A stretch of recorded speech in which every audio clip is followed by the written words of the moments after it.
মাথায় সিঁদুর লাগানো মহিলারা এই তিনটি কথা জেনে নিন।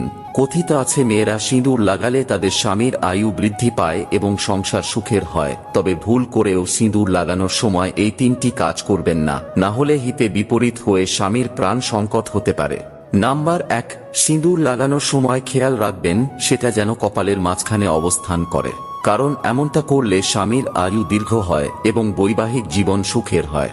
নাম্বার 2, বিবাহিত মহিলাদের এই বিষয়ে বিশেষ যত্ন নেওয়া উচিত যে সিঁদুর লাগানোর সময় কখনো দাঁড়ানো অবস্থায় এটি লাগাবেন না, বরং আরাম করে বসেই সিঁদুর লাগানো উচিত। এছাড়াও সিঁদুর লাগানোর সময় আপনাকে অবশ্যই একটি টিপ পড়তে হবে। 3 নম্বরটি জানার আগে আমিও দেখব যারা আমায় মন থেকে বিশ্বাস করেন তারা ভিডিওটি লাইক করে কমেন্টে জয় শ্রীকৃষ্ণ লিখে যাবেন।